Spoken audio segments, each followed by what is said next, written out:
Friends, welcome to our channel educational Adda. Myself Hardeep Kaur. और आज इस वीडियो में मैं आपको फ्लावर की स्ट्रक्चर के बारे में बताने जा रही हूँ। Flower, what is flower?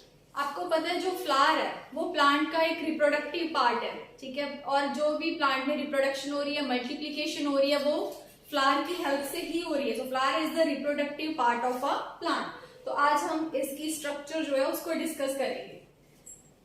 आप लोगों ने देखा होगा कुछ इस तरह से स्ट्रक्चर होती है फ्लावर की, ठीक है। तो इसमें कौन कौन से पार्ट्स जो है वो प्रेजेंट होते हैं। फ्लावर की मैं अगर बात करूं तो इसमें कुछ वेजिटेटिव पार्ट्स होते हैं, कुछ इसमें रिप्रोडक्टिव पार्ट्स होते हैं, जिन्हें हम एसेंशियल और नॉन एसेंशियल पार्ट्स भी बोल सकते हैं। जो वेजिटेटिव पार्ट्स है उन्हें हम नॉन एसेंशियल पार्ट्स बोलते हैं, ठीक है। और जो इसके रिप्रोडक्टिव पार्ट्स है उन्हें हम एसेंशियल पार्ट्स बोलते हैं, क्योंकि वो जो एसेंशियल पार्ट्स है वही मेन जो रिप्रोडक्शन या मल्टीप्लीकेशन का जो काम है वो मेन उन्हीं का ही होता है, ठीक है। तो अभी हम फ्लावर के पार्ट्स को वन बाय वन डिस्कस करेंगे। फ्लावर की अगर मैं बात करूं तो आप लोगों ने देखा होगा ये जो फ्लावर में क्या पेटल्स प्रेजेंट होती है, ठीक है। ये क्या है, इसकी पेटल्स है, ठीक है। तो पेटल्स को हम करोला भी बोलते हैं। पेटल्स को हम क्या बोलते हैं? करोला। पेटल्स आप लोगों ने देखी होंगी कि कलर्ड होती हैं, डिफरेंट कलर्स की हो सकती हैं, ठीक है। कोई भी रेड है, ऑरेंज है, पर्पल, ठीक है। किसी भी कलर की जो पेटल्स है वो हो सकती हैं। पेटल्स का मेन फंक्शन क्या होता है, क्या करती हैं पेटल्स? ये बर्ड्स को या इंसेक्ट वगैरह को अट्रैक्ट करती हैं अपनी तरफ, ठीक है। बर्ड्स वगैरह, क्योंकि ब्राइटली कलर्ड फ्लावर्स जो होते हैं वो बर्ड्स को अपनी तरफ अट्रैक्ट करते हैं। और अगर ये बर्ड्स को अट्रैक्ट करेंगे तो बर्ड्स क्या करेंगे, आके पॉलिनेशन में हेल्प करेंगे। हमने अपनी एक वीडियो में डिस्कस किया था पॉलिनेशन के बारे में, कि transfer of pollen grains from anther to stigma, ठीक है। तो बर्ड्स अट्रैक्ट होंगे, वो आके पॉलिनेशन में हेल्प करेंगे, ठीक है।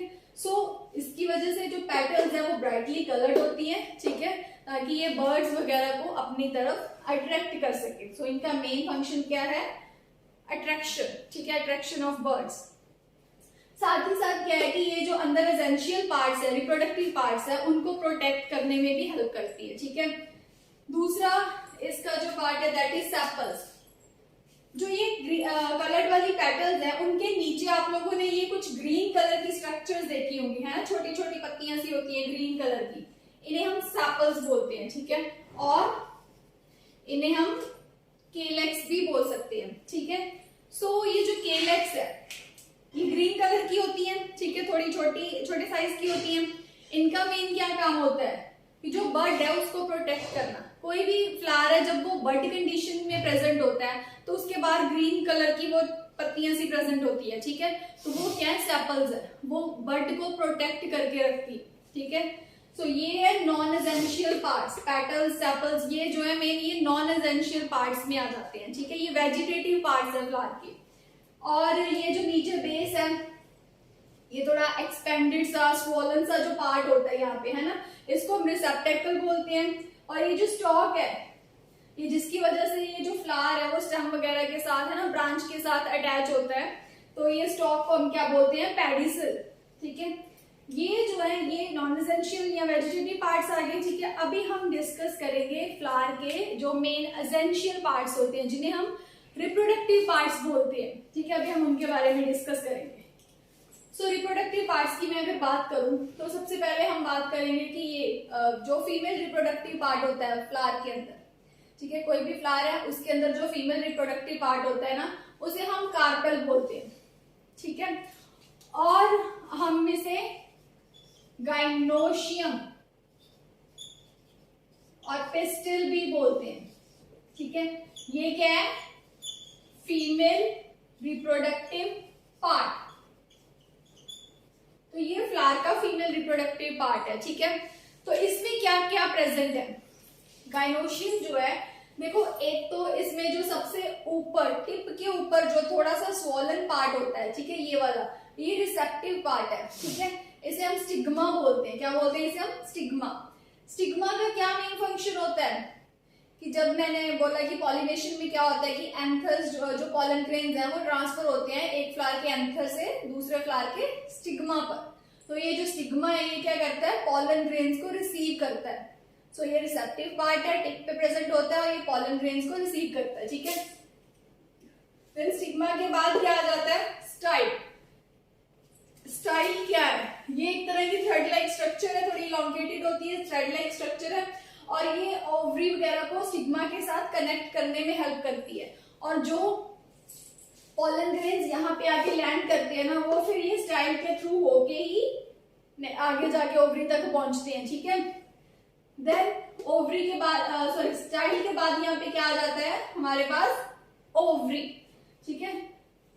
ओवरी जो है ना थोड़ी स्वॉलन सा पार्ट होता है, थोड़ा ब्लैडर लाइक को स्ट्रक्चर होती है, इसके अंदर क्या है, ओव्यूल्स प्रेजेंट होते हैं, ठीक है। ये जो ओव्यूल्स है, ओव्यूल जो है, ओव्यूल की स्ट्रक्चर आप लोगों ने पढ़ी होगी। ओव्यूल के अंदर क्या है, एम्ब्रियो सैक प्रेजेंट होता है जिसमें एग प्रेजेंट होता है। यहाँ पे इसके अंदर क्या है, एग प्रेजेंट होता है जो कि मेल गैमेट के साथ फ्यूज करके जाइगोट बनाता है और उसी जाइगोट से फर्दर डेवलपमेंट के बाद एम्ब्रियो वगैरह और नेक्स्ट जो नया सीड है उसकी फॉर्मेशन होती है, ठीक है, इसी से। सो जब मैच्योरेशन हो जाती है, प्रॉपर डेवलपमेंट हो जाती है, फर्टिलाइजेशन हो जाती है, तो उसके बाद ये जो ओव्यूल है ना, यही बाद में क्या है कि आगे जाके फ्यूचर सीड की फॉर्मेशन करता है। मतलब जो नया सीड बनता है प्लांट के अंदर वो कहाँ पे बनता है, ये जो ओव्यूल है इसी से नया जो सीड है वो बनता है, जो कि रिप्रोडक्शन में, प्लांट की मल्टीप्लिकेशन में हेल्प करता है, ठीक है। और ये जो बाहर ओवरी प्रेजेंट है, ठीक है, ओव्यूल के बाद जो ओवरी प्रेजेंट है, ये इसकी जब प्रॉपर डेवलपमेंट वगैरह हो जाती है, मतलब फर्टिलाइज्ड एंड राइपेंड ओवरी जो है उसको हम क्या बोलते हैं, फ्रूट। तो जो फ्रूट है वो किस चीज से बन रहा है, ओवरी से, ठीक है। और देखो जो फ्लावर है, फ्लावर नहीं आगे मल्टीप्लिकेशन का काम करना, मतलब जो सीड्स फ्रूट्स बनते हैं प्लांट के अंदर वो फ्लावर से बनते हैं, ठीक है। तो ये जो ओवरी है ये मैच्योरेशन और राइपनिंग के बाद क्या है, फ्रूट की डेवलपमेंट करती है। और ये जो ओव्यूल है इसके अंदर ये फर्टिलाइजेशन के बाद और मैच्योरेशन के बाद क्या है, सीड की फॉर्मेशन करता है, ठीक है। ये था फीमेल रिप्रोडक्टिव पार्ट, ठीक है, जिसे हम गाइनोशियम बोलते हैं। अभी मैं मेल रिप्रोडक्टिव पार्ट की बात करूंगी। मेल रिप्रोडक्टिव पार्ट में क्या है कि इसके बाहर, ओवरी के बाहर क्या है कि ये फिलामेंट्स प्रेजेंट होती है। ये जो long thread like elongated structure है ये फिलामेंट है, ठीक है, इसे हम क्या बोलते हैं, फिलामेंट। और फिलामेंट के बिल्कुल ऊपर क्या है, एंथर्स प्रेजेंट होते हैं, ठीक है। एंथर्स जो है ये एक सैक लाइक स्ट्रक्चर होती है, ठीक है, थोड़े येलोइश से सैक लाइक स्ट्रक्चर होती है और इसके अंदर जो पॉलन ग्रेन्स है उनकी प्रोडक्शन होती है, डेवलपमेंट होती है, ठीक है। ये उनको प्रोड्यूस करते हैं पॉलन ग्रेन्स को और स्टोर करते हैं, ठीक है। सो पॉलन ग्रेन्स जो है उन्हीं से ही फर्दर डेवलपमेंट के बाद मेल गैमेट्स बनते हैं, ठीक है। तो वो जो पॉलन ग्रेन्स है वो कहाँ पे बन रहे हैं, इन एंथर के अंदर, ठीक है। ये पूरे को हम क्या बोलते हैं, स्टेमन। मेल रिप्रोडक्टिव पार्ट को हम स्टेमन बोलते हैं और इसको हम एंड्रोशियम भी बोल सकते हैं। तो मेल रिप्रोडक्टिव पार्ट को हम क्या बोलते हैं, एंड्रोशियम। फीमेल रिप्रोडक्टिव पार्ट को हम क्या बोलते हैं, गाइनोशियम, ठीक है। सो ये एंथर है, ठीक है, इसमें एक सिंगल लोब भी हो सकती है, ठीक है, और इसमें दो लोब्स भी प्रेजेंट हो सकते हैं, डिपेंड करता है फ्लावर टू फ्लावर, ठीक है। तो ये क्या है, एंथर, जिसके अंदर पॉलन ग्रेन्स बन रहे हैं, ये इसकी फिलामेंट है जो इसको कनेक्ट कर रही है इसके साथ, ठीक है। तो ये है male and female reproductive parts. So ये मेन पार्ट्स है जो फ्लावर के अंदर प्रेजेंट होते हैं। अच्छा, फ्लावर्स जो है वो कंप्लीट फ्लावर्स भी हो सकते हैं, इनकम्प्लीट फ्लावर्स भी हो सकते हैं, डिपेंड करता है कि अगर तो देखो फ्लावर है उसके अंदर ये चारों जो चार मेन पार्ट्स है, कौन कौन से चार मेन पार्ट्स है फ्लावर में, एक तो हो गया ये गाइनोशियम, ठीक है, दूसरा एंड्रोशियम, देन ये करोला एंड केलेक्स। चार मेन पार्ट्स है फ्लावर के अंदर, गाइनोशियम, एंड्रोशियम, केलेक्स और करोला, ठीक है।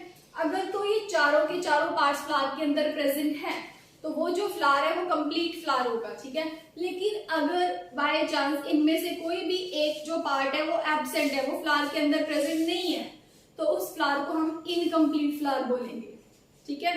क्लियर है कि कंप्लीट और इनकम्प्लीट फ्लावर कौन सा होता है, ठीक है। और कई प्लांट्स ऐसे होते हैं जिनमें सिर्फ मेल रिप्रोडक्टिव पार्ट प्रेजेंट होता है, फीमेल रिप्रोडक्टिव पार्ट नहीं होता है, या फिर फीमेल रिप्रोडक्टिव पार्ट होता है, मेल रिप्रोडक्टिव पार्ट नहीं होता है, जिन्हें हम यूनिसेक्सुअल फ्लावर बोलते हैं, ठीक है। और लेकिन कई प्लांट्स जो होते हैं उनमें दोनों पार्ट्स ही प्रेजेंट होते हैं, ठीक है। अगर ये चारों पार्ट्स प्रेजेंट है किसी फ्लावर के अंदर वो कंप्लीट फ्लावर होगा, अगर इनमें से कोई एक पार्ट भी एब्सेंट है तो उसे हम इनकम्प्लीट फ्लावर बोलते हैं, ठीक है। सो ये थी फ्लावर की स्ट्रक्चर जिसमें चार मेन पार्ट्स आ जाते हैं, ठीक है। करोला, पेटल्स जिसे बोलते हैं, देन केलेक्स जिसे हम सेपल्स बोलते हैं, ठीक है, और उसके बाद एंड्रोशियम जो कि स्टेमन जिसे बोलते हैं, ठीक है, जो कि मेल रिप्रोडक्टिव पार्ट है जिसमें एंथर और फिलामेंट आ जाता है, देन उसके बाद गाइनोशियम, पिस्टिल वगैरह, ठीक है, और इसमें क्या क्या आ जाता है जो फीमेल रिप्रोडक्टिव पार्ट है, इसमें सिग्मा, स्टाइल, ओवरी और ओवरी के अंदर ओव्यूल, ठीक है, और जो भी नेक्स्ट सीड बनना है वो कहां से बनना है, ओव्यूल से। ओव्यूल जो है वो क्या है कि फ्यूचर सीड की फॉर्मेशन करता है, ठीक है, और ओवरी जो है वो फ्यूचर फ्रूट की फॉर्मेशन करती है। सो जो भी हमारे जो प्लांट्स है उनमें जो फ्रूट बन रहा है, फ्रूट की फॉर्मेशन हो रही है, वो कौन से पार्ट से हो रही है, ये ओवरी से हो रही है, ठीक है, क्लियर है। ये है फ्लावर की स्ट्रक्चर, ठीक है। सो फ्लावर क्या है, ये रिप्रोडक्टिव पार्ट है प्लांट का, जो भी मल्टीप्लीकेशन हो रही है प्लांट के अंदर वो फ्लावर की हेल्प से ही हो रही है। So this is all about the structure of flower. All clear? अगर कोई भी डाउट हो तो आप कमेंट सेक्शन में बता सकते हैं, ठीक है। ओके गाइस, बाय बाय, मिलते हैं नेक्स्ट टॉपिक के साथ।